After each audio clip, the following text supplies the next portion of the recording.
Bonjour, je suis David Minucci. Bienvenue dans ce nouvel épisode de Sans robe. Ici, pas de robe, pas de langage juridique, uniquement des discussions authentiques et sans filtre. Aujourd'hui, j'ai le plaisir de recevoir 3 avocats passionnants et passionnés de sport autour de la table. Et donc, je vais commencer par le bâtonnier de l'Ordre des avocats de Lille, Florent Méraud. Donc, Florent, tu es avocat généraliste au barreau de Lille. Et malgré toutes tes occupations, tu trouves encore le temps de faire de la natation, du crossfit, des sports qui sont au final aussi complets que ta pratique juridique. Et ensuite, nous avons Bertrand Dansette, avocat donc à Lille en droit du travail. Pour Bertrand, une procédure au prud'homme, c'est un peu comme un triathlon, c'est-à-dire que ça demande de l'endurance, ça demande de la stratégie et ça demande surtout un bon ravitaillement en café. Et ensuite, nous avons Benjamin Gras, avocat au barreau de Lille en droit des affaires. Benjamin, c'est pas uniquement un style vestimentaire sportswear, c'est également un fan de basket, de rugby, et alors t'as même une table de billard dans ton cabinet. Benjamin, lui, il aime dribbler entre les clauses juridiques. Et en tout cas, j'espère que nos échanges seront aussi intenses qu'une finale de championnat. Bon, commençons tout de suite dans les sujets après cette courte introduction sur le premier sujet qui va nous intéresser aujourd'hui. Et alors, vous m'avez dit déjà dès le départ que c'était un peu des sujets un peu touchy, mais c'est aussi pour ça qu'on en parle. Donc, pourquoi en fait il est difficile aujourd'hui de recruter des avocats collaborateurs, alors qu'il y a quand même une augmentation du nombre d'avocats en France. C'est-à-dire que souvent, beaucoup de monde me dit, en fait, les avocats, ils arrêtent... il y en a beaucoup qui arrêtent la profession au bout de quelques années, parce que certainement, ils s'y retrouvent pas. Mais la réalité, c'est que le nombre d'avocats ne fait qu'augmenter aujourd'hui en France. Donc, logiquement, on devrait avoir plus de facilité pour recruter. Or, ce qui se passe, c'est qu'on a des difficultés, que les cabinets ont des difficultés aujourd'hui pour recruter à la fois des jeunes collaborateurs qui n'ont pas ou peu d'expérience, parce que beaucoup s'installent après quelques années seulement de collaboration. Des fois, c'est 1 an, 2 ans, 3 ans. Aujourd'hui, 5 ans, c'est limite l'exception aujourd'hui. Et également, les cabinets, du coup, ont du mal à recruter des collaborateurs qui ont de l'expérience, puisque en fait, ils s'installent très rapidement.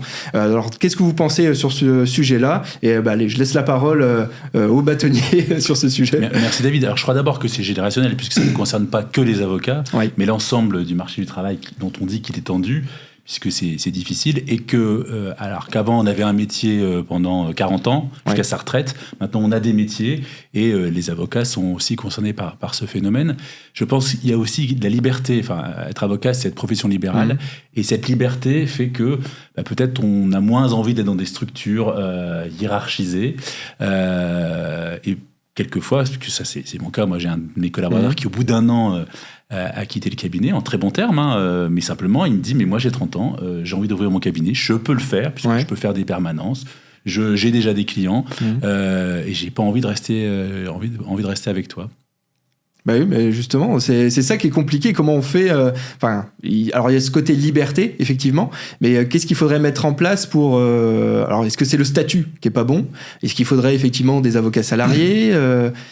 Qu'est-ce qu'il faudrait faire, en fait, au final Moi, je pense pas que ce soit une question de statut. Je pense que c'est une question de champ de liberté et d'envie.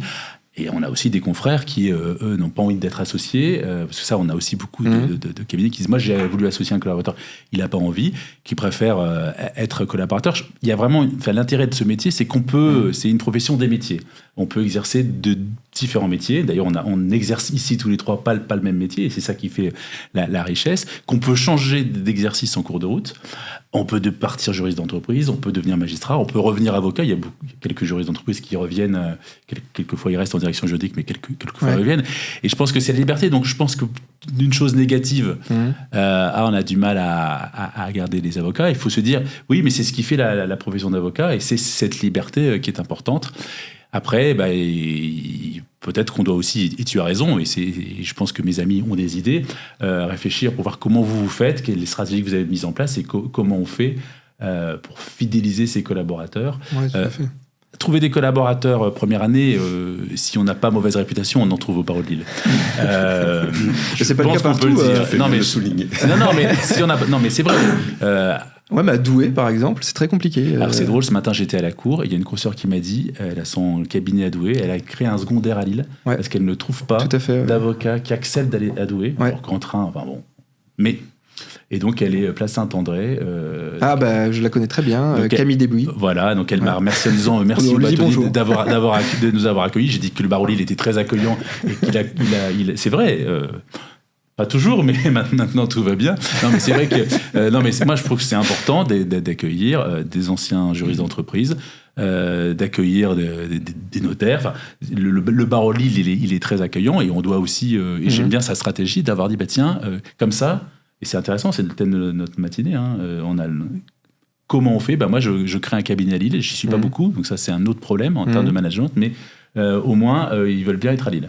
Donc on a quand même de la chance. Oui, comme tu le disais. Il y a pire. Et alors toi, Bertrand, qu'est-ce que t'en penses ? Pourquoi est-ce qu'il y a autant de difficultés ? Si difficile. Ouais, pourquoi c'est si difficile de recruter ? Je pense que d'abord, il y a le champ des possibles qui s'est élargi. Ouais. Un collaborateur peut avoir comme horizon de venir en cabinet pendant 5 ans. Un collaborateur peut avoir comme horizon de devenir associé du cabinet qu'il cible dans 10 ans ou devenir 2 ans. Et de poser sa plaque tout de suite. Donc les perspectives sont plus courtes, et donc ça dynamise le marché inévitablement. En plus, on est en concurrence avec le monde de l'entreprise de plus en plus. Il y a des avocats qui sortent de l'école qui n'exercent pas, qui vont directement dans le monde de l'entreprise. Je pense que tu en es un exemple. On a des avocats qui sont de formation plutôt juriste et là, ça crée des allers-retours. Ça dynamise le marché. Et quand on dynamise le marché de ce côté-là, on se remet en question. Est-ce qu'on est plus attractif ou pas qu'une entreprise ? Donc si c'est plus difficile pour les avocats aujourd'hui de garder les talents, de garder ceux qu'on a formés, c'est peut-être qu'on est moins attractif sur le parcours professionnel. C'est quoi ? C'est le statut au final ? C'est ça qui pose souci ? Je pense pas que ça soit le statut. Parce qu'en entreprise, forcément, ils sont salariés. Je pense pas que ça soit fondamentalement le statut salarié ou collaborateur. Ça tient surtout à l'expérience, à l'équilibre vie privée et vie perso, à la formation, aux conditions de travail en fait, au plan de développement, où est-ce que je me situe dans 10 ans. Si on me demande d'abattre du dossier à longueur de journée, à longueur de semaine, c'est un peu frustrant pour un collaborateur, et il a un petit peu de mal à s'y retrouver, à se dire mais dans 2 ans j'ai pas envie de faire encore ça, dans 10 ans encore moins, et donc on va chercher peut-être quelque chose de plus enrichissant techniquement, humainement, ou un statut peut-être plus protecteur, mais je pense que le statut vient après. D'accord. D'abord l'expérience. Je pense qu'on va parler d'expérience collaborateur comme on va parler d'expérience client. Qu'est-ce que j'ai appris ? Qu'est-ce que j'ai donné ? Mais qu'est-ce que j'ai reçu en retour ? Et est-ce que je m'y retrouve en termes d'équilibre privé, professionnel, et tout ce qui va avec ? Ouais. Et alors toi, Benjamin, tu as un parcours... t'es devenu avocat, je crois, c'est ça, hein ? T'as commencé comme avocat, ensuite t'as basculé côté entreprise et t'es redevenu avocat. Exactement. Alors du coup, je pense que t'es assez bien placé du coup pour parler un peu de ce sujet-là. Donc qu'est-ce que t'en penses ? Est-ce que toi t'as des difficultés à recruter ? Alors toi t'as les deux, on va dire. T'as des juristes et t'as des avocats. Est-ce que tu peux nous parler un peu du côté recrutement juriste et recrutement avocat ? Est-ce que c'est plus facile de recruter des juristes que des avocats ? Enfin voilà, dis-nous un peu. Moi, j'ai plus de facilité à recruter des juristes, D'accord. à recruter des avocats. La difficulté qu'il peut y avoir sur le recrutement d'avocats collaborateurs peut tenir aussi à certaines spécificités du barreau en question. D'accord. Là, on est sur le barreau de Lille. Je ne suis pas sûr qu'à Paris ou dans le sud-est ou dans le sud-ouest, ils aient forcément les mêmes enjeux ou les mêmes problématiques. D'accord. J'ai eu la chance de faire une fois une intervention à l'ICSAD et de pouvoir discuter avec des étudiants qui m'ont fait part de leur souhait majeur d'exercer en pénal, famille, étranger. Et quand moi je suis dans une situation où on fait majoritairement du droit des affaires et je ne fais pas de contentieux, j'ai un critère qui est rédhibitoire pour la plupart des collaborateurs qui viennent postuler, c'est que je leur dis au cabinet, vous ne ferez pas de contentieux. Or, eux, ils sont devenus avocats, ce qui est normal, pour plaider. Donc, c'est difficile, et comme on n'est pas sur c'est pas un barreau d'affaires, le barreau de Lille, contrairement par exemple au barreau de Paris, même s'il y a des cabinets d'affaires, ça c'est indéniable, on a plus de difficultés à attirer des avocats collaborateurs, malgré l'expérience collaborateur, malgré tout ce qu'on peut mettre en place, parce que c'est pas forcément ce qu'ils cherchent. Ça, c'est le premier point. Le deuxième point, je pense que ça a trait à la formation, mais au sens large. C'est que je pense qu'il y en a beaucoup qui peut-être découvrent le métier d'avocat réellement quand ils commencent. D'accord. Et il peut y avoir une désillusion. Parce qu'il y a quand même des stages pendant... Enfin, en tout cas, moi, j'ai fait l'école catholique de Lille. Je sais qu'on nous a imposé, alors je sais plus, c'était 8 semaines de stage sur une licence, par exemple. Ça, je sais pas, mais moi, je me souviens, quand j'étais en cabinet à Paris, j'avais un collaborateur, un middle senior qui m'encadrait beaucoup, Dominique, qui, s'il écoute, ça reconnaîtra, et qui, en fait, m'a dit une phrase qui m'est restée toute ma vie, et que je continue à dire parfois aux stagiaires ou aux collaborateurs. Une fois, j'arrive, il m'a confié une recherche, j'ai passé des heures dessus, impossible de trouver. Ouais. Et je remonte, je lui dis, je suis désolé, j'ai pas trouvé. Il me dit, c'est pas grave, je vais m'en occuper, et puis je vais faire une réponse. Et je le regarde, je fais, tu veux faire une réponse, mais sur quoi? Ouais. Et il m'a dit, est-ce que tu sais la différence qu'il y a entre un stagiaire et un collaborateur? Je lui ai dit, non. Il m'a dit, le stagiaire a le droit de pas savoir. Voilà. Donc, lui devait, quoi qu'il arrive, faire quelque chose. Et même s'il y a des stages, c'est comme pour les alternants. Ouais, c'est pas la réalité. À l'université, ceux qui vont devenir juristes et qui sont alternants, ils acquièrent de l'expérience, mais un alternant, c'est rare qu'il fasse exactement la même chose qu'un juriste fera. Donc, ils n'ont pas forcément aussi cette vision du côté entrepreneur, chef d'entreprise, profession libérale, où il faut développer sa clientèle personnelle, faire son administratif, faire sa compta, faire sa communication. Enfin, il y a tout ce qui tourne autour de la profession libérale.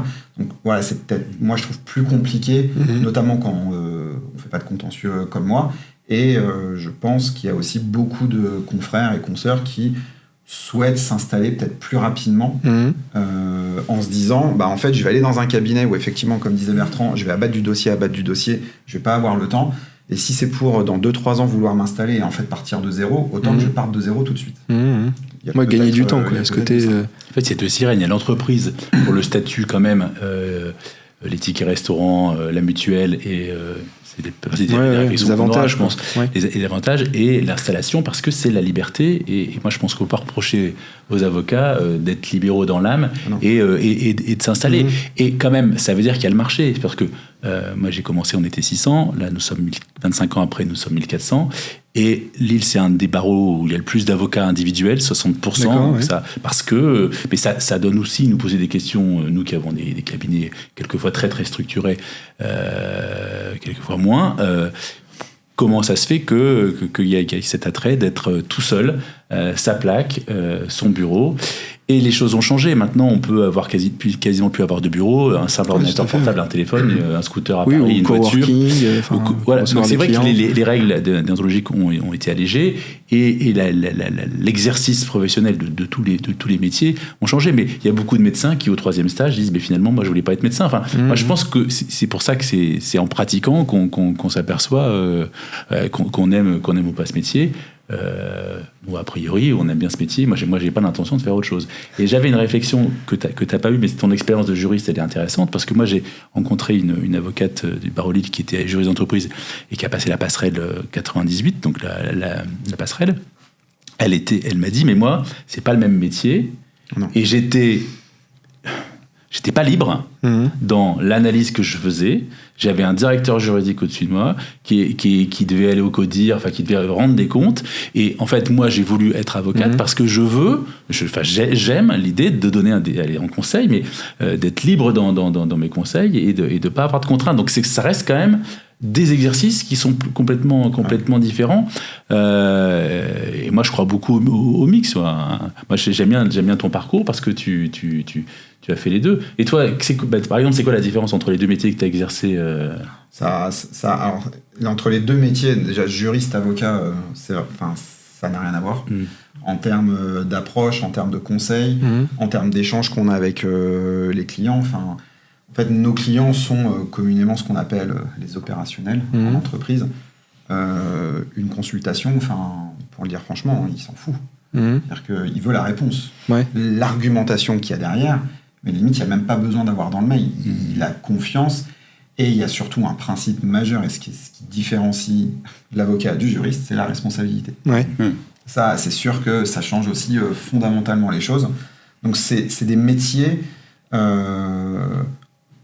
si je caricature un petit peu, c'est volontairement provocateur. Un avocat peut avoir tendance à faire du droit pour du droit. Moi, j'ai déjà été en entreprise à négocier des contrats avec des cabinets, qu'ils soient lillois, qu'ils soient parisiens. J'avais des tartines de rouge parce qu'on a l'impression qu'il faut justifier les honoraires en faisant le plus de commentaires Est-ce que c'est possible. pas aussi un problème lié à la responsabilité, en mode, en gros, j'ai tout dit Après, je pense que ça dépend aussi de la relation qu'on a avec Ça son peut client. être tout simplement une erreur sur les attentes du client. Ouais, aussi, ouais. Voilà, entre la consultation chiadée où il y a un maximum de références juridiques ou la solution opérationnelle, c'est quoi le conseil concret que vous me donnez? Mais c'est intéressant d'avoir les deux regards, et les deux expériences.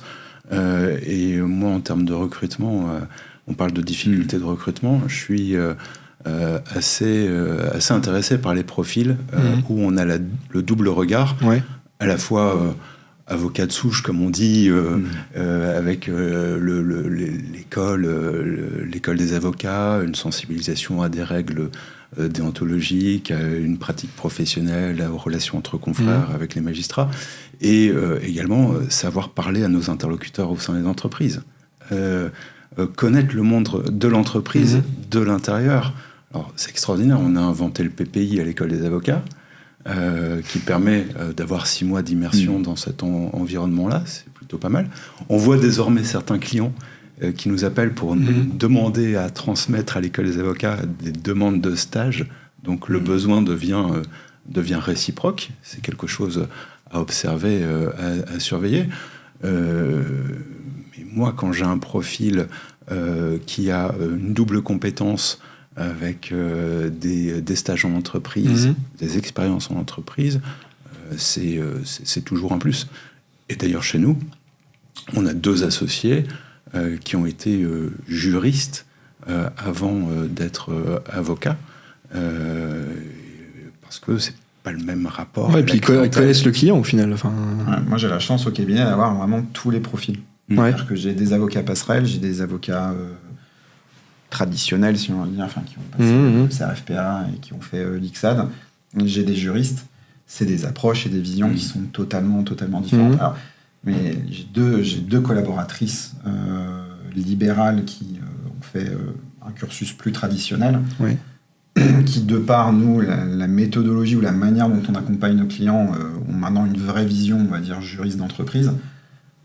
Quand elles sont arrivées, ça leur a fait un choc. Enfin, c'est pas que ça fait un choc, c'est qu'il fallait le temps qu'elles s'habituent. Parce que c'est pas du tout comme ça qu'elles appréhendaient, on va dire, la relation client. La profession à la base, qui est la relation client. Donc, j'espère que c'est hyper enrichissant, mais on voit parfois qu'il y a des sujets qui parlent à certains, qui parlent pas du tout à d'autres.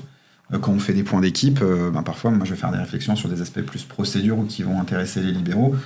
Je vois que les juristes, et c'est normal, se projettent pas. Ou alors, même sur l'approche d'un thème ou même de la vision même du métier, entre les passerelles et les libéraux, on va dire, traditionnels, il n'y a parfois pas la même vision. Ouais, d'accord. Mais c'est hyper enrichissant. Ouais, du coup, c'est pas compliqué justement à gérer, parce qu'au final, c'est des profils différents. Tu vas nous dire que non. Si, en fait, alors c'est compliqué, c'est pas, je trouve que c'est pas forcément compliqué à gérer parce que par définition la passerelle ils ont déjà au moins 8 ans d'expérience, donc ça dépend et ils viennent avec une idée plus à terme de l'association ou d'être un peu en mode console comme on a envie de dire. C'est pas des libéraux qui commencent, ils ont déjà, il y a une bonne, leur carrière est déjà bien entamé. J'ai une collaboratrice qui a fait la passerelle, qui avait 15 ans d'expérience en entreprise quand elle a fait la passerelle. Donc, forcément, c'est pas du tout la même approche. Donc, Après, c'est plus générationnel. Ouais. Donc forcément, il y a des écarts sur la vision du métier. Et toi, du coup, alors toi, aujourd'hui, t'as pas d'associé, je crois pas? Non, je suis le seul. T'es le seul. Et alors, du coup, t'envisages, parce que là, t'as parlé de Counswell, parce que normalement, quand on est Counswell, c'est ça. Normalement, c'est après la prochaine étape, entre guillemets, c'est l'association. Oui, c'est quelque chose que j'envisage. Je discute avec certains.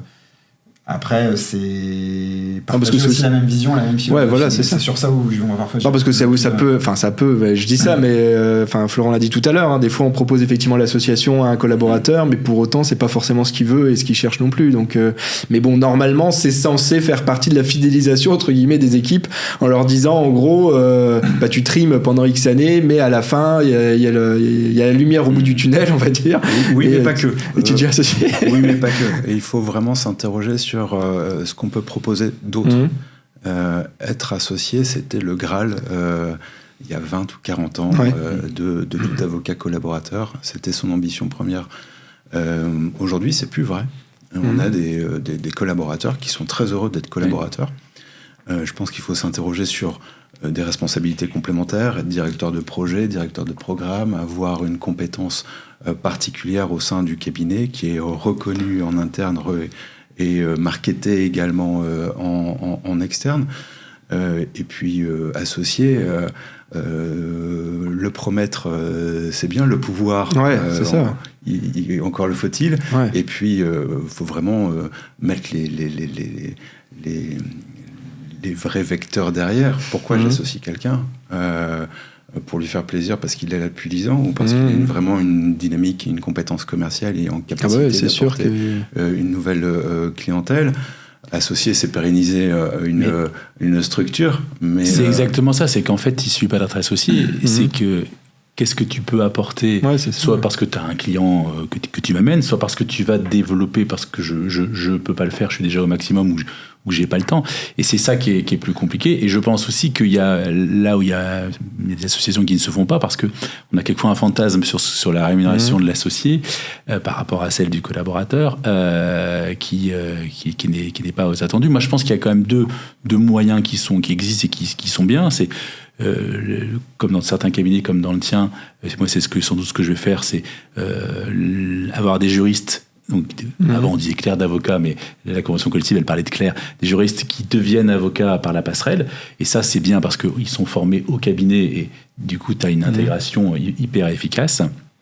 Et l'autre, mais ça se pratique dans certains cabinets, c'est intéresser le collaborateur, soit lui donner plus de jours de congé. Alors le télétravail a quand même changé les règles, puisque maintenant on nous demande en entretien le nombre de jours de télétravail par semaine. La profession n'a pas réglementé ça du tout, hein. Elle n'est pas prête de le faire. Et l'autre mode, c'est un intéressement qui permet de dire aux collaborateurs, si tu atteins le tel chiffre, c'est pas tout pour moi. Et voilà.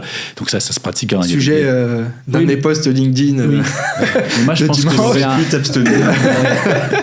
Oui, mais c'est aussi l'argent, mettre l'argent au cœur, enfin les dossiers et l'argent et la problématique donc de rentabilité du cabinet au cœur du système. Alors on peut pas tous le faire, mais je pense que alors c'est des petites touches, mais et moi justement dans mon poste parce qu'on en parlait avec Bertrand il y a quelques jours, moi en fait en modèle j'ai pris les cabinets dentaires, les dentistes. Les dentistes, il faut pas oublier qu'ils doivent avoir un cabinet comme un avocat, mais surtout eux en fait ils ont des machines qui coûtent très cher, ils ont un investissement important en termes de machines. Pour autant, quand ils prennent un collaborateur, ils vont se partager à 50-50 le chiffre d'affaires qui sera généré par le collaborateur, ce qui n'est pas le cas aujourd'hui dans un cabinet d'avocats. Dans un cabinet d'avocats aujourd'hui, alors déjà l'intéressement c'est pas quelque chose qui est hyper répandu au sein de la profession, et quand il commence à y avoir de l'intéressement, souvent on met un palier on estime en fait le seuil de rentabilité, et ensuite on va donner 10%, 20%, enfin voilà, ça va rester quand même quelque chose d'assez limité. Et en plus je dois dire, mais après c'est pas un reproche au niveau des associés etc, parce que même les collaborateurs, je trouve que ils préfèrent avoir un fixe qui augmente que de se dire je vais travailler plus pour avoir un variable. Enfin moi honnêtement je trouve que c'est une erreur quelque part, parce que justement il faut s'investir et ça permet de mieux rémunérer ceux qui s'investissent le plus justement. Mais les collaborateurs, en tout cas moi les échos que j'ai autour de moi c'est ça, c'est tous ceux qui ont mis de l'intéressement. À chaque fois les collaborateurs viennent leur dire en fait moi l'intéressement je m'en fous, je veux avoir un fixe qui augmente.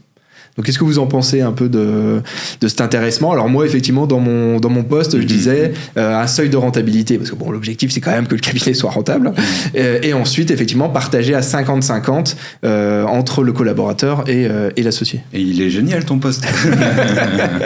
Il est génial ton poste. Non, il pose une vraie question, le partage de la valeur. Ouais. Partage de la valeur créée.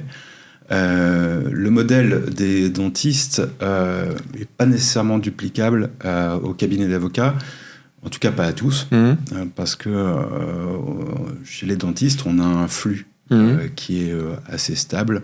C'est-à-dire que plus on a de plages d'agenda ouvertes, plus on a de clients et de patients. C'est la rareté, quoi, tout à fait. Ouais.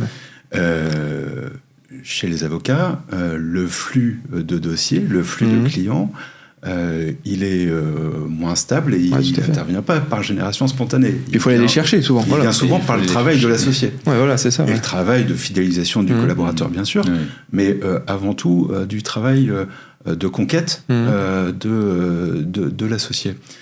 Alors, et se pose également la question, pour la comparaison du modèle, de l'autonomie.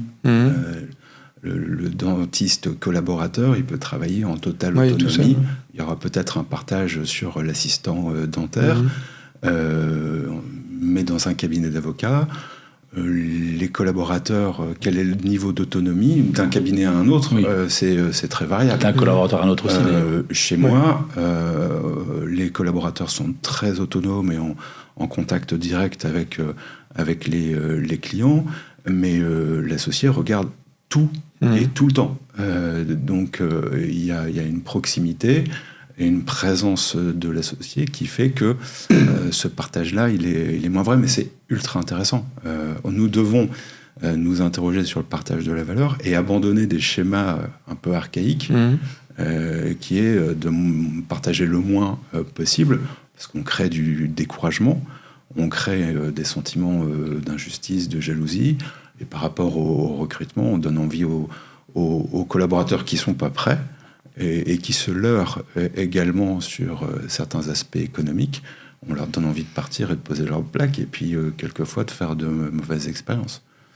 Mais est-ce que ça n'entraîne pas quelque part un peu une paupérisation de la profession, ce côté je m'installe très vite je sais pas, enfin moi j'ai l'impression que ils se projettent pas forcément sur la durée, ils ont pas vraiment de projet pour développer leur clientèle.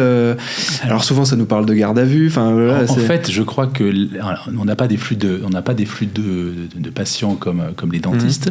On a en revanche un secteur a été extrêmement important, dont la rémunération a été un peu augmentée, il faut le reconnaître, par les différents gardes des Sceaux et par Dupond-Moretti. Alors pas autant qu'on le voudrait, c'est vrai, qui assure, et aussi des cabinets qui n'ont pas forcément envie d'être sur ce marché-là, c'est toujours les deux mouvements, de sorte qu'en s'installant, on peut faire de la permanence garde à vue, de la permanence pénale, de la permanence victime. C'est beaucoup spécialisé, personnes vulnérables, mineurs, étrangers, il y a un gros marché en étrangers, et c'est pas le même rapport à la clientèle, mais c'est un mode d'exercice. Il y a des modes d'exercice de clients qui viennent parce qu'ils ont besoin d'être défendus, et d'avocats qui sont présents, quelquefois en urgence. Donc moi j'ai arrêté les gardes à vue la nuit il y a très longtemps parce que ça m'était physiquement. Si je voulais continuer à aller nager le midi, il fallait que je dorme la nuit. Et j'admire les confrères qui le font pour quand même très peu d'argent. Et ça génère aussi sur ce marché, c'est-à-dire qu'il y a des marchés qui quelquefois sont mixtes, mais il y a des marchés. Mais en vrai, je ne sais pas s'il y a une paupérisation, mais ça correspond aussi à un marché. Et j'ai pas de statistiques, mais de toute façon, on le sait très bien, il y a des avocats qui sont très très pauvres, qui s'en sortent pas. Il y a des avocats, notamment dans le secteur aidé, qui s'en sortent pas mal. Peut-être quelquefois tout aussi bien que certains cabinets structurés, qu'ils soient généralistes ou spécialistes, reconnus. Il y a une paupérisation de la profession puisque les revenus sont pas ceux qu'imagine le grand public. C'est un peu tiré par les barreaux d'affaires, donc les chiffres sont faussés par les... Mais à Paris, je crois, il y a 5% des cabinets qui font 95% du chiffre. C'est les cabinets de fusion-acquisition, et encore, je ne connais pas bien les termes, tu corporate, tu nous diras. Et le judiciaire et le conseil, à part peut-être dans des niches comme les tiennes, il est dans la moyenne. Voilà. Alors Benjamin, dis-moi un peu ton avis là-dessus, même si... Alors toi, au final, t'es resté très peu collaborateur, avocat collaborateur. Moi, je suis resté... Alors moi, j'ai fait à Paris, c'est quelque chose que je trouve très bien, et je pensais qu'en fait, ça se faisait partout, et j'ai découvert que c'était qu'à Paris. À l'EFB, on a la possibilité de le faire en régime salarié. Ah d'accord, ok. En fait, j'étais en cabinet, j'ai réussi à convaincre, et évidemment, le cabinet où j'étais était d'accord, m'a pris en fait en tant que juriste. Donc moi j'ai fait l'école d'avocat en salarié. D'accord, ouais. Donc j'avais cours tous les jours. En fait il n'y avait pas d'histoire de module. Donc j'avais quasiment pendant 10-12 mois, j'avais cours tous les jours de 18h à 21h. Donc je faisais le soir. Ouais, d'accord. Et après effectivement j'ai prêté serment, et je me suis omis 3-4 mois après avoir prêté serment, même si j'avais travaillé dans le cabinet depuis 3 ans. D'accord. Et je suis parti en entreprise où j'ai fait jury, j'ai même été consultant à achat, j'ai fait des achats dans une partie de ma vie professionnelle, et puis je suis arrivé dans... C'est les achats dans quel domaine du coup? Achat IT, je faisais des achats informatiques. Ok. Tout ce qui était lice logiciel. Et où à Paris c'était? Ouais, c'était à Paris, et ça donne... ce que je disais souvent, c'est quand je suis arrivé en entreprise, je discutais avec des opérationnels, comme on dit, et je me faisais souvent la réflexion de dire, on parle tous les deux français, je comprends pas ce qu'ils comprennent pas. Là, je leur expliquais quelque chose, et je me disais, mais c'est dingue, je comprends pas ce qu'ils comprennent pas. J'ai été acheteur pendant 1 an, et j'ai compris ce qu'ils comprennent pas. C'est-à-dire qu'on change le discours, les termes, le langage, l'approche, tout change. Après, je suis arrivé dans le Nord en 2015, où j'ai passé près de 3 ans chez Auchan, et je me suis installé en 2018. Pour revenir sur le parallèle entre dentiste et avocat, alors je sais pas comment ça se passe pour les dentistes, mais effectivement, comme disait Bertrand, l'associé généralement relie. C'est quand même, c'est drôle, c'est moi qui emploie limite le plus le terme, mais l'associé engage sa responsabilité sur tout ce qui sort. Ouais. Le dentiste, si il a un collaborateur, c'est pas un collaborateur, mais il partage avec quelqu'un d'autre. S'il y a quelque chose qui rate, on engagera, je pense, la responsabilité du dentiste qui a fait la... Je sais pas, ça, je sais pas. Ça faudrait demander à des dentistes. Mais non, indépendamment de ça, sur le fait de devenir associé aussi, il faut le vouloir, il faut pouvoir effectivement apporter quelque chose, que ce soit technique, que ce soit commercial, que ce soit... Il y a plein d'aspects. Il n'y a pas juste management. Par contre, il faut aussi assumer ce qu'il y a derrière aussi. Donc, et souvent, les collaborateurs découvrent un pan de la gestion qu'ils ignoraient totalement. Oui, parce qu'en fait, ils avaient des fonctions support qui le faisaient à leur place. Voilà. Mais après, c'est aussi lié à l'expérience, lié à l'âge. Il y a plein de facteurs qui rentrent en ligne de compte. Le point, moi, sur la paupérisation... Bah alors toi, je pense que tu avais un projet quand tu as lancé ton cabinet, non? Pas tant que ça. Pas tant que ça. Non, tu t'es dit, je vais vivre... Je suis très content, mais j'ai subi le développement. J'ai des collaborateurs qui œuvrent tous les jours, et je les remercie quand même régulièrement, parce que si on en est là où on en est, c'est aussi grâce à eux. Tu l'aurais pas fait majoritairement tout seul, grâce à eux. Mais sur l'aspect paupérisation, pardon, quand je discute avec... pour moi, il y a une vraie différence entre l'avocat, ce que j'appelle artisan, et l'avocat entrepreneur ou chef d'entreprise. L'avocat artisan, et c'est pas du tout un reproche, va être dans la logique de dire, pour maximiser mes gains, il faut que je dépense le moins possible. Ouais, tout à fait. Là où le chef d'entreprise ou l'entrepreneur va avoir une vision aussi d'investissement. Et quand on parle avec des confrères sur un bilan, moi, j'ai encore la réponse de me dire, si j'ai fait du droit, c'est pas pour parler chiffres. Ouais, tout à fait, ouais. Donc, parler. En fait, c'est vrai, en plus. Ils savent pas. Donc, c'est pour ça, moi, ton poste, je l'ai adoré. C'est génial. Mais par contre, je serais curieux de savoir combien de confrères connaissent leur seuil de rentabilité. Ah bah oui, ça c'est une bonne question. Alors moi je le fais pour mes clients du coup parce qu'ils me donnent leur bilan en mode moi je m'en fous, vas-y. Donc moi je suis quelqu'un qui adore les chiffres. Je pourrais passer ma vie dans un tableau Excel. Mais c'est vrai que c'est une vraie question. Alors déjà il y a aussi je parle que de mes postes, mais il y a aussi mon poste sur le coût en fait, le coût de mes honoraires. Comment je détermine le coût de telle prestation aujourd'hui. Moi en tout cas ce que je remarque c'est que globalement ils se demandent entre confrères combien tu factures. Alors ils regardent parce que des fois il y a des conventions d'honoraires qui tombent dans des dossiers, donc ils disent putain lui il a facturé X sur ce dossier là, moi je vais faire pareil, ou alors je vais facturer plus. Aujourd'hui on est plus dans des démarches comme ça que dans une construction vraiment du coût avantage client dans les honoraires. voulez... Je crois que c'est le tabou de l'argent, ça. Voilà. Mais c'est le tabou de l'argent. Il faut changer de paradigme. Mais je pense que dans la discussion qu'on doit avoir avec les collaborateurs,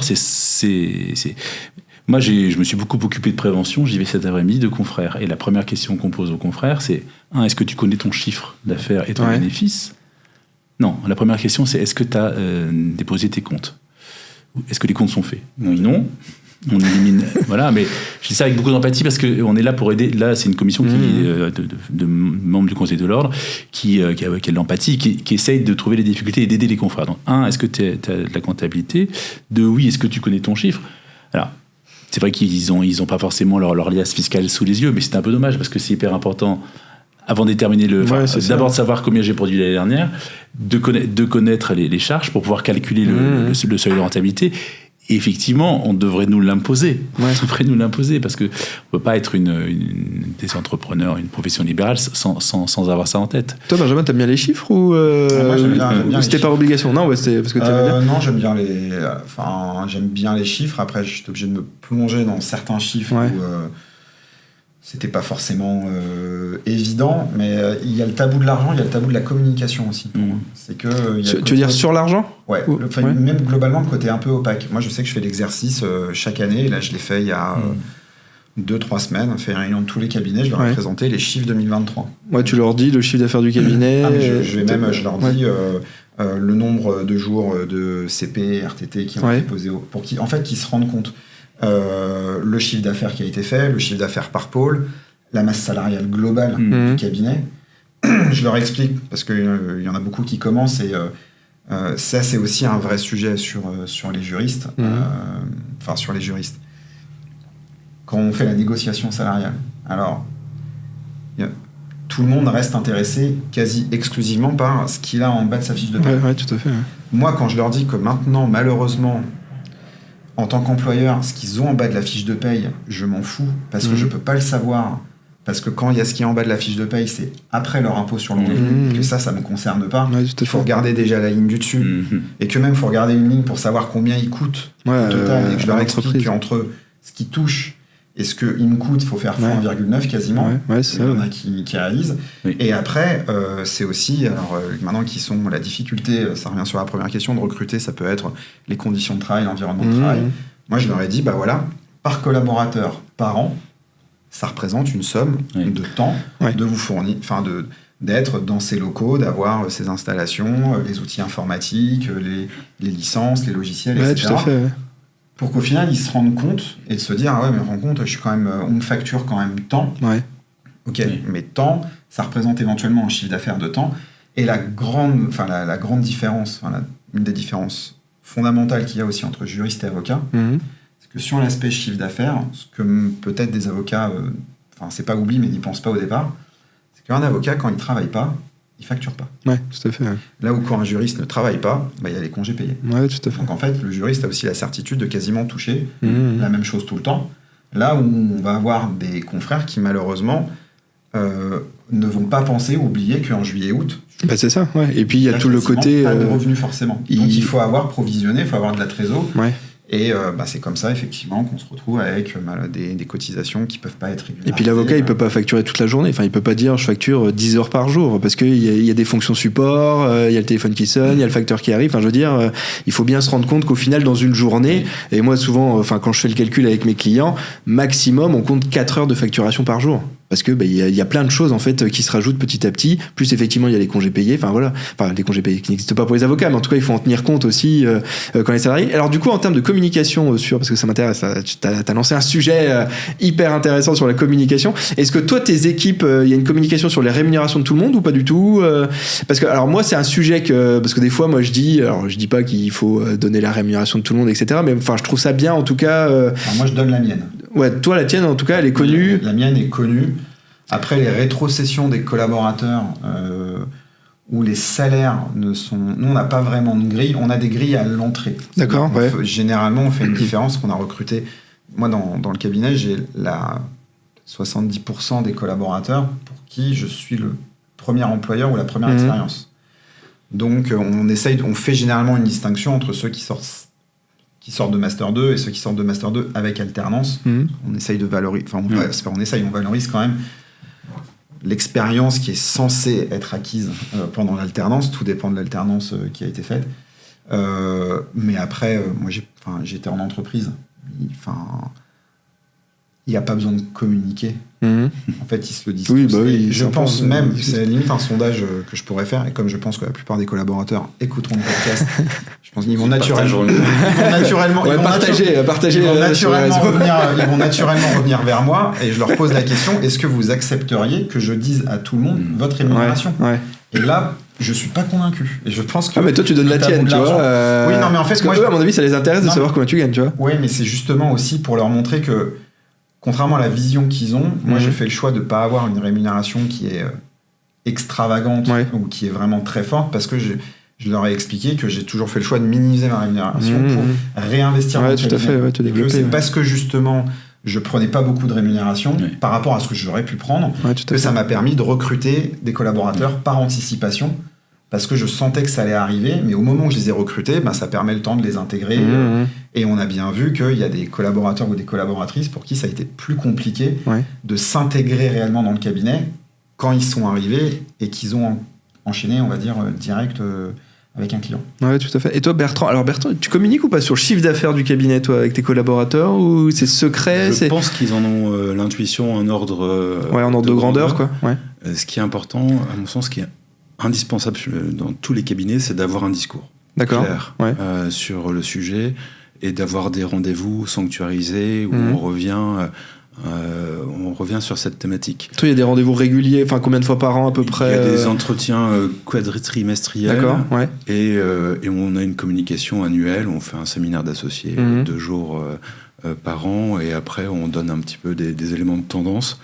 Faut se souvenir que il y a quelques années, Covid, on en sort à peine, on a vécu des événements qui étaient extrêmement traumatiques chez nos clients, et également dans certains cabinets, des activités complètes. Donc ça a créé beaucoup d'anxiété sur le lendemain, et ça a renforcé le besoin de clarté sur la solidité du cabinet comme d'une entreprise. Est-ce qu'on fait moins bien, mieux que l'année précédente ? Donc nous, on a toujours des indicateurs de tendance pour venir dire on a fait mieux, super, partager, récompenser, venir dire également et expliquer pourquoi on a été défaillant sur tel ou tel semestre, et comment on peut l'expliquer, réfléchir ensemble à faire mieux. Tu parles de trésorerie juillet-août, c'est une réalité adossée au délai de paiement de certains clients, et certains clients qui vont mal, c'est également une autre réalité. En tout cas, il faut avoir un discours. On parlait tout à l'heure du juriste, de l'avocat, du sentiment d'indépendance.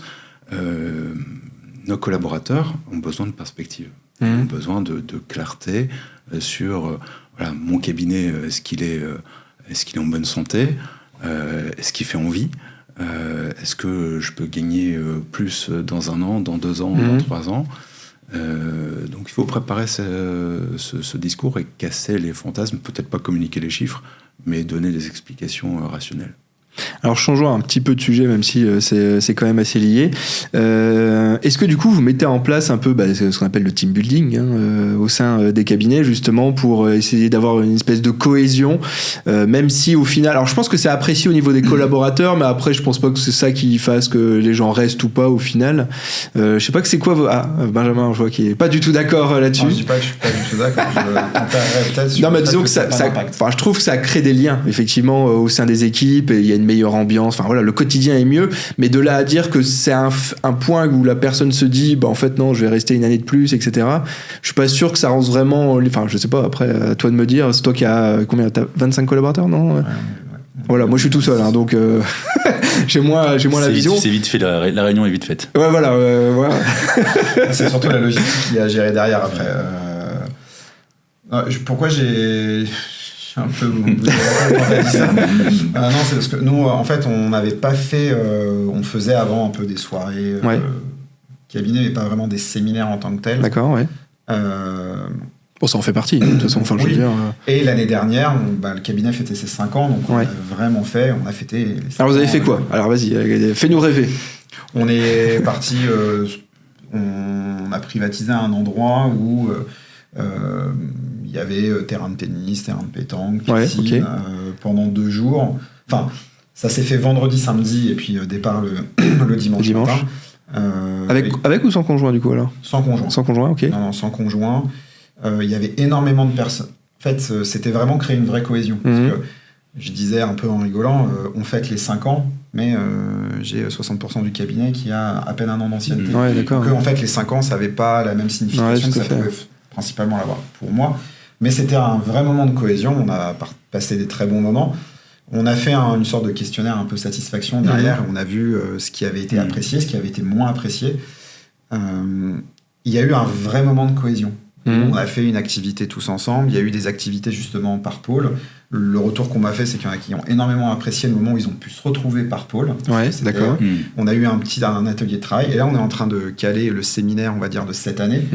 Alors, ça a été aussi une vraie réflexion, parce que l'année dernière, on l'a fait en juin. Donc, il avait fait un petit peu chaud. Cette année, on a fait le choix de le faire en avril. D'accord. Parce qu'on s'est rendu compte que, justement, le fait de le faire en juin, ça avait créé une vraie cohésion. Mais comme il y a les vacances d'été, en fait, on casse les dynamiques. Ouais. Donc là, on fait le choix de le faire en avril, début avril, parce que justement, on sait qu'on sort de la phase hivernale et que ça va être un moment où on va pouvoir rebooster un petit peu ensemble. Et on leur a demandé s'ils voulaient faire quasiment que du temps libre ou s'ils voulaient un atelier de travail. Et ils ont dit qu'ils aimeraient avoir un atelier de travail et que dans cet atelier de travail, on parle éventuellement un peu vision, que je puisse présenter plus vision du cabinet, stratégie ou certains axes, nous, une thématique. Parler du futur, on va dire. Une thématique qu'on a déjà abordée. Moi, je trouve ça super intéressant et c'est un vrai moment de partage. Ouais. C'est sympa qu'ils aient cette démarche de dire, en gros, on va parler de l'avenir du cabinet, alors que normalement, c'est censé être un moment de détente. Donc déjà, ça montre qu'il y a comme une bonne cohésion, et qu'ils pensent au cabinet, qui ne pensent pas uniquement à eux. Quoi. Et alors, est-ce que ça les fait rester ça j'aurais pas la prétention de dire oui ou non, j'en sais. Mais tu as des départs, toi? Est-ce que tu as des départs? Non. Ouais. Les seuls départs que j'ai, en fait, c'est des collaborateurs qui sont, qui sont allés chez les clients, on va dire chez qui ils travaillaient, mais parce qu'ils avaient aussi envie de se mettre dans une entreprise. Ouais, d'accord. Ouais. Mais sinon, non, j'ai pas de départ. Après, tu disais l'ancienneté de ton équipe, c'est quoi? C'est 2 ans en fait, peu près, 2018, fin 2018, on était 2, fin 2019, on était 3, fin 2020, on était 4, fin 2021, on était 12. Ah ouais, vache, fin 2022, il y a eu un gap. 22. Il y a eu un gap. 2022, en fait. On verra dans quelques années. 2022, combien de temps il reste? Non, parce qu'après, il faut absorber la structuration interne. Bah ouais, c'est ça. Surtout ça. Non, mais donc justement, après, on a aussi une vision où on prend des alternants, justement, qu'on a envie de garder, comme on recrute beaucoup de juristes aussi. Mais en tout cas, les moments de cohésion sont toujours. Oui, c'est un plus. Ouais. Et toi, Florent, vous en faites Moi, je suis un mauvais exemple puisque mon associé prend son indépendance. J'ai un collaborateur qui vient de partir, donc on est un peu en train de phase de transition. Phase de transition. On a toujours fait. Moi, je fais des réunions hebdomadaires qu'on appelle le rôle, mais où j'essaye de, au-delà de la distribution des dossiers, d'être un peu convivial. Mais ça n'a pas réussi. Je faisais du vélo à Domios avec un collaborateur, mais il est quand même parti parce que je trouvais que c'était bien d'avoir des moments, des moments où on parle pas boulot, on se retrouve, voilà. Et il appréciait, mais bon, il est tout le temps au cabinet, donc je pense qu'en fait, il est parti, mais on a encore s'il aimait bien le vélo, on a encore des liens. J'ai programmé une séance avec lui après les vacances. Moi, je suis une trop petite structure pour faire des choses aussi importantes, mais je pense que des choses basiques comme les anniversaires, le restaurant de Noël et des vacances, la galette des rois, quelquefois point d'actualité quand il y a un changement législatif en judiciaire, on a quand même eu pas mal de réformes, donc quelquefois pour que tout le monde une information interne très modeste, mais je pense qu'effectivement c'est important. Pour l'ordre et pour la CARPA, on a fait des séminaires où là il y a beaucoup de salariés, parce qu'à l'ordre il y a une dizaine de salariés, je pense qu'on est 20 avec les deux associations. L'année dernière, on a fait une il y a 3 ans, c'était un escape game, mais ils avaient des choses à dire. C'était un peu douloureux pour la bâtonnière dans l'exercice de l'époque et moi-même, parce que il y avait des choses mais qu'on a pu régler, et heureusement qu'ils les ont dites. Et l'année dernière, on était allé à Cantat, on a fait la marche nordique tout autour, c'était hyper sympa. Parce que la marche, je trouve que c'est pas trop physique, parce que chacun a son niveau. Il faisait très beau en septembre. Après, on a déjeuné, il faisait très très beau. C'était un moment très très sympa. Alors, il y a quand même eu des démissions, mais après, il y a des métiers où les gens, quand ils habitent loin, enfin, c'est un peu normal dans certains métiers qu'il y ait des rapprochements. Enfin, il y avait une salariée de l'ordre qui était très bien, mais qui habitait Valenciennes. C'est légitime qu'elle trouve surtout à des rémunérations qui ne sont pas extrêmement élevées. Voilà. Donc c'est légitime, mais ça permet quand même d'avoir un sentiment d'appartenance, surtout à l'ordre où ils font pas tous le même métier. Ils sont souvent, certains sont beaucoup en contact avec les avocats, d'autres moins. Donc ça permet aussi de savoir ce que font les autres, parce que l'ordre ne sait pas ce que fait la CARPA et inversement. Donc ça c'est très utile. Mais moi je pense qu'effectivement il faut montrer qu'on travaille beaucoup. Je reviens dans les cabinets, qu'on a plaisir à travailler. Moi j'aime travailler, donc moi ça me dérange pas de travailler beaucoup. Mais qu'on sait aussi faire des breaks. Mais de toute façon, en même temps, la société, elle a changé. Avant, on faisait 8 heures. Moi, je me faisais engueuler par mon patron quand j'arrivais à 9h, 9h30. Je lui ai dit, j'étais devant le juge pour vous, mais si vous voulez y aller à ma place, la prochaine fois, ça m'arrange. Donc, il m'a pu emmerder. Où il fallait pas faire de pause entre midi et 2. Enfin, il y avait des dynamiques où tout le monde bossait. Là, je vois qu'au cabinet, entre midi et 2, et c'est normal, hein, entre midi et 2. Là, on est en train de travailler entre midi et 2. Là. Oui, mais et je crois qu'effectivement, le soir...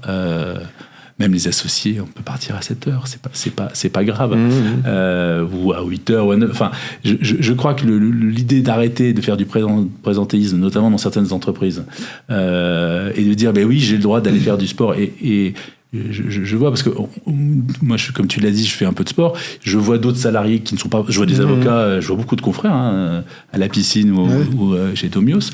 Je vois aussi beaucoup d'ingénieurs, de cadres, et je vois très bien qu'il y a des entreprises où le sport peut-être pas obligatoire. On n'est pas obligé d'en faire si on n'aime pas, mais qu'en tout cas, on a le droit de pas être sur son ordinateur 12 heures par jour. Et moi, je trouve que c'est bien. Si on a vu nos parents travailler comme des dingues. Vos enfants, ils n'ont pas envie de travailler, pouvoir travailler comme des dingues. Et je pense que, même s'il ne faut pas oublier la rentabilité et l'aspect économique, c'est bien aussi qu'il y ait un mix. Ce que je veux dire, c'est que moi, je pense qu'il ne faut pas faire les team building pour en faire absolument. Mais c'est important de temps en temps de se connaître, et de se connaître indépendamment dans la relation professionnelle de dossier. C'est quoi ta vie, qu'est-ce que tu aimes, et on est quelquefois surpris des gens les plus réservés qui ont beaucoup de choses à dire, parce que souvent dans les entreprises on entend ceux qui l'ouvrent, on entend les avocats beaucoup, ils aiment bien parler, voilà. Donc moi je pense que c'est indispensable. Et toi dans ce domaine, il faut expérimenter et trouver la méthode qui vous va bien. Déjà, moi, je me méfie des gadgets. J'aime pas l'aspect baby-foot, d'avoir quelque chose qui est... T'aurais pas de billard dans ton cabinet, par exemple, alors. Je viendrai chez toi, Benjamin. Bienvenue. Alors, c'est une table qui se transforme en billard.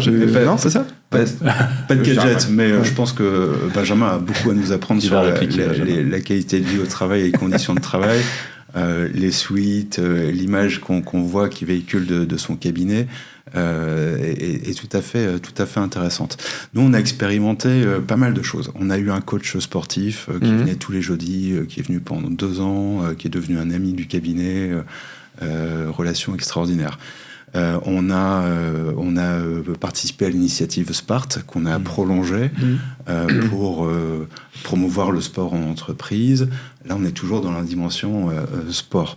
On a fait des ateliers d'intelligence collective pour évoquer le cabinet, but, définition, moyens, axe de développement, faiblesse, force en intelligence collective. C'était extraordinaire. On a fait des séances de théâtre avec ProcessCom pour découvrir les profils, les personnalités de chacun. Il y a plein de supports. Faut expérimenter.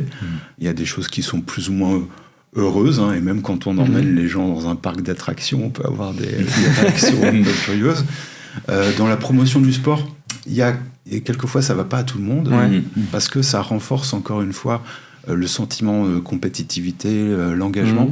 L'engagement d'un collaborateur, il est déjà énorme au quotidien.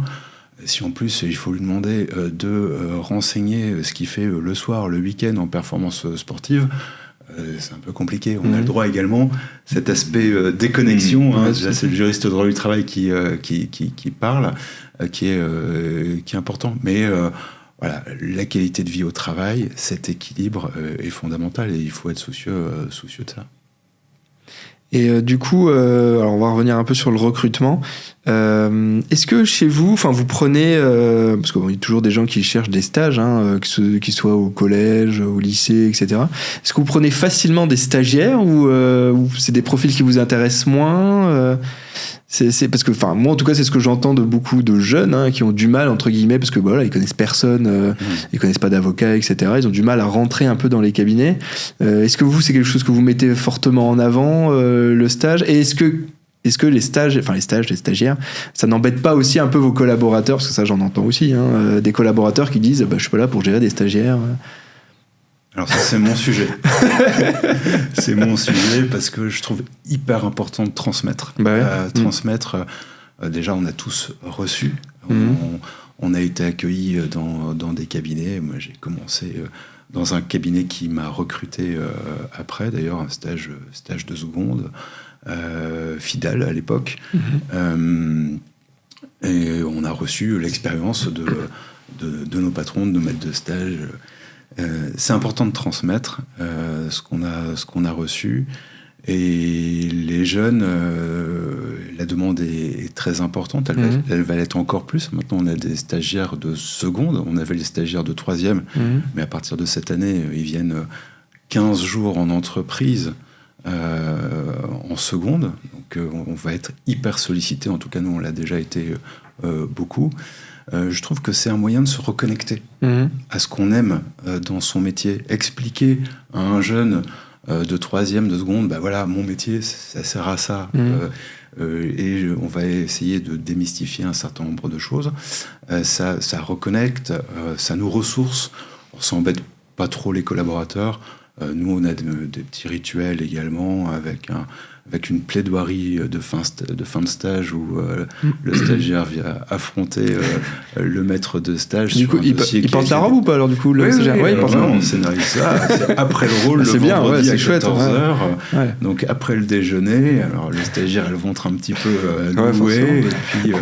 Et puis il plaide le dossier qu'il a commencé à découvrir le lundi, mardi avec les pièces, le mercredi avec les il a vraiment mis en conditions réelles.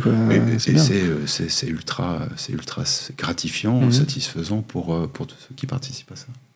Alors toi, Benjamin, je suis plus réservé. Attention. Je partage totalement le point de vue de Bertrand. C'est hyper important de transmettre. Après, ça dépend de quel stage on parle. C'est-à-dire que sur les stages de troisième ou seconde, moi, avec plaisir, je trouve ça hyper important, mais au final,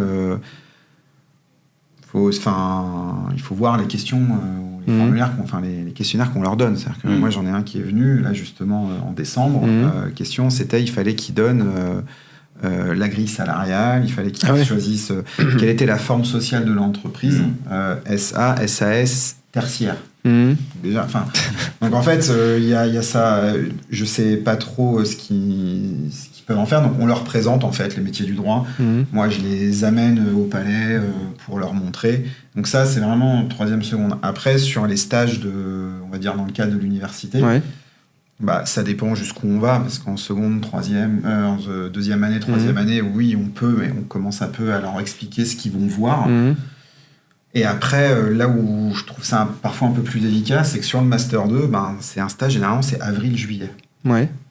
Et 4 mois, où en plus, il y a le mois de juillet, où, comme on ne fait pas de contentieux, qu'on fait que... Nous, c'est aussi le mois de juillet, alors, pas qu'on a une baisse d'activité, mais on a des collaborateurs qui prennent des vacances. On n'est pas lié, on va dire, aux vacances judiciaires. Donc, sur le mois de juillet, il y a déjà moins de personnes, peut-être, pour s'occuper du stagiaire. Le mois de mai, ça dépend comment il tombe. Cette année, le mois de mai, quelqu'un qui vient en stage en mai, il va pas se passer grand-chose. Donc, en fait, avril-juin, en 2 mois, le pauvre ou la pauvre voit pas forcément grand-chose. Donc, pour ça, moi, je trouve ça aussi intéressant, l'aspect alternance. Après, moi, alors, je vais certainement pas me faire des amis dans la communauté universitaire. Moi, ce qui me désole, c'est qu'ils arrivent en Master 2 et en fait, c'est la première fois qu'ils voient un contrat de leur vie, quoi. Ouais. Donc, il y a très peu de concret.